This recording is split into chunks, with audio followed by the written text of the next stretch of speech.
जौनपुर में धर्मू नाम का डाकिया रहता था। वो बड़ा ही ईमानदार और नेक इंसान था। गांव के सभी लोग उस पर बहुत भरोसा करते थे। गांव के जितने भी लोग थे सब धर्मू डाकिया से ही पत्र भेजते थे, क्योंकि वो समय पर पत्र पहुंचा देता था। अरे धर्मू भैया, कैसे हो? बढ़िया हूँ बहन, आप बताएं कैसी हैं? सब बढ़िया है भैया। आपने मेरे बेटे का पत्र मुझे समय से पहुंचाया था, बड़ी मदद मिली हमें। मेरी बहू को अभी बच्चा हुआ है, उन्हें मेरी जरूरत थी। अगर जल्दी से पत्र नहीं मिलता तो उन्हें बड़ी दिक्कत होती शहर में अकेले बच्चा संभालने में। धन्यवाद आपका। अरे बहन, ये तो मेरा फर्ज था, कोई बात नहीं। इतना कहकर धर्मू वहां से आगे चला जाता है। मीरा दीदी, आओ बाहर आओ, तुम्हारा पत्र ले आया हूँ। लाओ भैया, आपका बहुत बहुत धन्यवाद। मेरे पति इतनी दूर फौज में काम करते हैं, अगर तुम ना होते तो मैं कैसे उन तक अपना पत्र भेजती और कैसे उनके पत्र मुझे मिल पाते। अरे दीदी, यही तो मेरा काम है। जो अपने परिवार से दूर रहे हों उनको पत्र के जरिए मिलाना। धन्यवाद भैया। उसके गांव में एक सुरेश नाम का आदमी रहता था। सुरेश भी धर्मू को जानता था, पर उसने कभी भी किसी को कोई पत्र नहीं भेजा था। एक दिन सुरेश बहुत ही दुखी था, क्योंकि उसकी माँ बहुत बीमार थी और शहर के सरकारी अस्पताल में एडमिट थी। वो बहुत दुखी होकर पेड़ की छांव में अकेला बैठा हुआ था। तभी वहां से धर्मू गुजरा। क्या हुआ सुरेश भाई? कुछ नहीं धर्मू भैया, माँ बहुत बीमार है और शहर में एडमिट है। मेरी बीवी उनके साथ वहीं है। फसल कटने वाली है, इसलिए मैं नहीं जा सकता, वरना इलाज के लिए पैसा कहाँ से आएगा। मैं अपनी माँ के लिए एक पत्र लिखना चाहता हूँ, पर मैं कैसे लिखूं? मुझे लिखना पढ़ना तो आता नहीं है। अरे तो तुम परेशान क्यों हो? मैं हूं ना, मैं तुम्हारी मदद करता हूँ। रुको, मैं अभी वापस आता हूँ और तुम्हारा पत्र लिखवाता हूँ। इतना बोलकर धर्मू वहां से चला गया, क्योंकि उसे एक दो पत्र बहुत जल्दी में पहुंचाने थे। सुरेश वहीं पर बैठकर धर्मू डाकिया का इंतजार कर रहा था। कुछ ही समय में धर्मू वापस आ जाता है। अरे आप आ गए धर्मू भैया? हाँ, चलो अब मिलकर तुम्हारी माँ के लिए पत्र लिखते हैं। सुरेश ने साथ में अपनी माँ के लिए कुछ पैसे भी भेजे। सारा पत्र तो धर्मू डाकिया ने लिखा था, पर पत्र कहाँ भेजना है वो पता सुरेश ने लिखा था। ये लो भाई, तुम्हारा पत्र तैयार है और मैंने पैसे भी रख दिए हैं। 2-3 दिन के अंदर ये तुम्हारी माँ तक पहुंच जाएगा। मैं पूरी कोशिश करूंगा कि उन्हें ये जल्द से जल्द मिल जाए। आपका बहुत बहुत धन्यवाद भैया। फिर सभी अपना अपना काम करने लगे। पत्र को भेजते हुए अब 1 हफ्ता हो गया था। एक दिन अचानक से सुरेश धर्मू के दफ्तर में आता है। वो बहुत गुस्से में लग रहा था। अरे क्या हुआ सुरेश, इतने गुस्से में क्यों हो? धर्मू भैया, मुझे पता चला है कि मेरी माँ का पत्र अभी तक नहीं पहुँच पाया। मुझे आपसे ऐसी उम्मीद नहीं थी। आपने मुझे बेवकूफ बनाया। मैंने आप पर भरोसा करके पैसे दिए थे। आपने मुझे अनपढ़ गरीब के साथ ठीक नहीं किया। ये सुनकर धर्मू डाकिया दंग रह गया। अरे अब नहीं भैया, मैंने ऐसा कुछ भी नहीं किया। आपको कोई गलतफहमी हो रही है। सुरेश धर्मू की आगे की बात सुने बिना ही अपनी आंसुओं को पोंछते हुए वहां से चला गया। अगले दिन गांव के सरपंच सुबह सुबह ही धर्मू डाकिया के घर पहुंच जाते हैं। अरे धर्मू, तुमने क्या किया भाई? हैं? हमारा इतने सालों का भरोसा तुमने तोड़ दिया, वो भी थोड़े से पैसे के लिए। क्या सरपंच जी, आप ऐसा कैसे बोल सकते हैं? ऐसा कुछ भी नहीं हुआ। मैंने तो अपनी तरफ से पत्र आगे पहुंचा दिया था और यह भी कहा था कि इसे जल्दी से जल्दी पहुंचाना है। मैं नहीं समझ पा रहा हूं कि आखिर हुआ क्या। तो फिर सुरेश की माँ का पत्र और पैसे कहाँ गए भैया? हैं? अगर तुमने कुछ नहीं किया तो? मुझे खुद भी नहीं पता कि आखिर हुआ क्या है। आप मुझे एक मौका दीजिए, मैं पता करता हूं कि आखिर हुआ क्या है। हमें कुछ नहीं सुनना है। हाँ बस, तुम्हारी ये गलती माफ नहीं की जा सकती है। तुम्हें अब हम गांव में काम नहीं करने देंगे। हमें अब दूसरा डाकिया चाहिए। धर्मू सरपंच की बात सुनकर एकदम से दंग रह जाता है और कुछ भी नहीं बोल पाता। सरपंच वहां से गुस्से में चले जाते हैं। आप तो जानते हैं ना प्रभु, मैंने ऐसा कुछ नहीं किया। न जाने मैं कैसे साबित करूंगा कि मैंने ये सब नहीं किया है। भैया जरा कुछ राशन दे दो। अरे जाओ जाओ, हम नहीं देते ऐसे धोखेबाजों को राशन, हमें माफ करो भैया। धर्मू ये बात सुनकर बहुत दुखी होता है। भैया मैं सालों से तुम्हारे यहाँ से ही राशन लेता आया हूँ और आज तुम ऐसा कह रहे हो। अरे सालों से हमें तुम्हारा असली चेहरा भी तो नहीं दिखा था ना भैया। दिखा होता तो कभी अपनी दुकान पर खड़ा ही नहीं होने देते हम। हाँ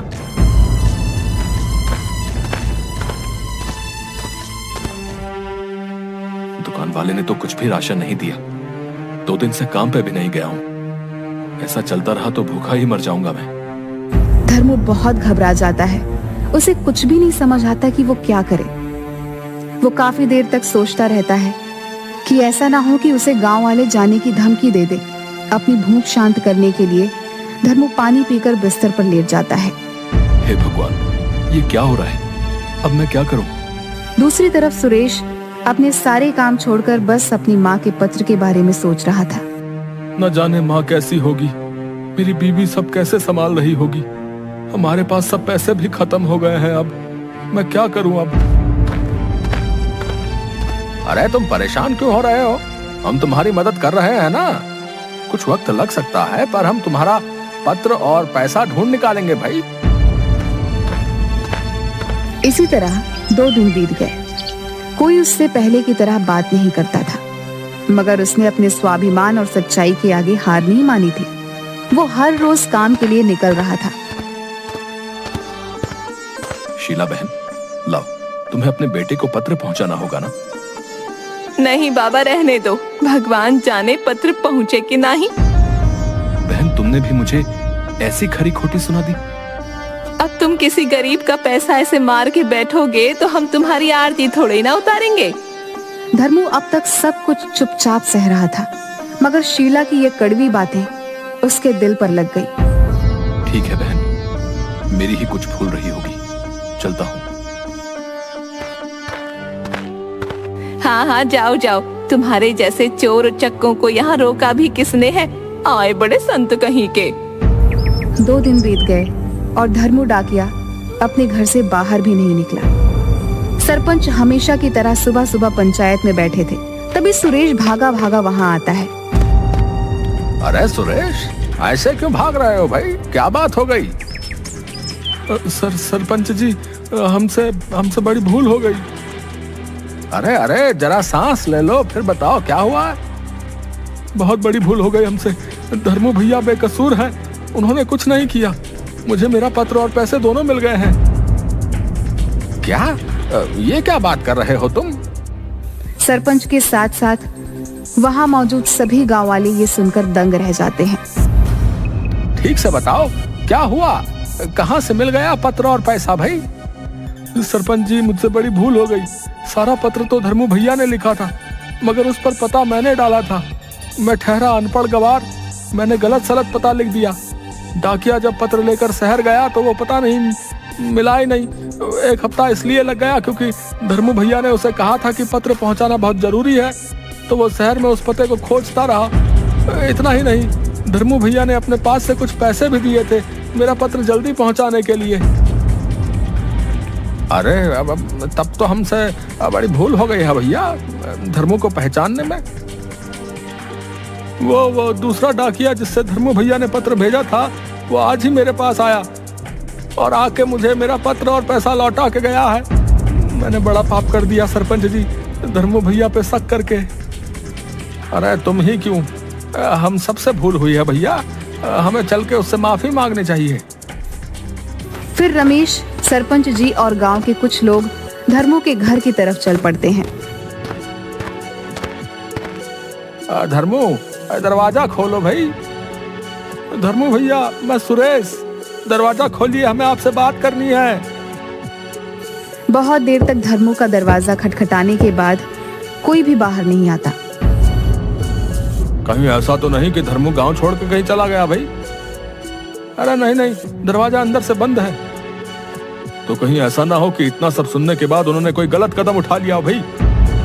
अरे भाई ये सब क्या बोले जा रहे हो हैं? शुभ शुभ बोलो। चलो ये दरवाजा तोड़ते हैं। गांव वाले मिलकर दरवाजा तोड़ देते हैं। अंदर की हालत देखकर सब दंग रह जाते हैं। घर में जरा सा भी उजाला नहीं था। सारे खिड़की दरवाजे बंद थे। धर्मू डाकिया अपने पलंग पर बेहोश लेटा हुआ था। उसने इतना शोर सुनकर भी धीरे से आंखें खोली। अरे भैया, ये आपने अपना क्या हाल बना लिया है। मुझे माफ कर दो। मैंने आपकी ईमानदारी पर शक किया। आप सही थे, भूल मुझसे हुई। मुझे मेरे पत्र और पैसे वापस मिल गए। अच्छा हुआ भैया। अब माँ कैसी है? धर्मू की बात सुनकर सुरेश की आंखों में आंसू आ गए। उसने धर्मू की हथेली पकड़ ली और माफी मांगने लगा। धर्मू, तुमने अपना ये क्या हाल कर लिया है भाई?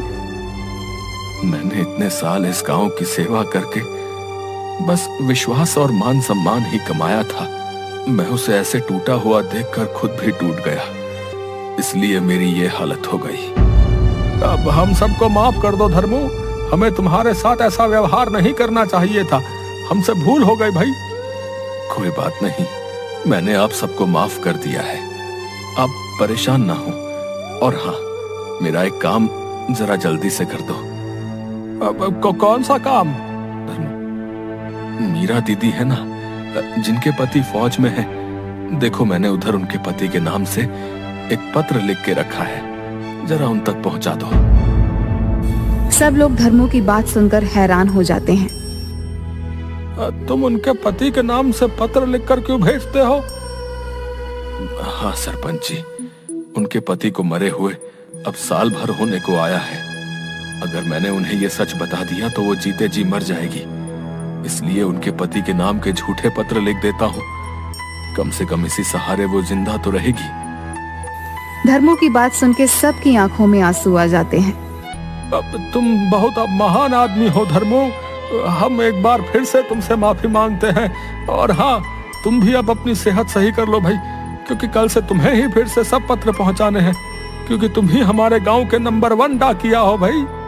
सरपंच की बात सुन धर्मू के चेहरे पर एक मुस्कान आ जाती है। जी जरूर। इसके बाद धर्मू पहले की तरह हर रोज खुशी खुशी गांव वालों की सेवा में लग जाता है।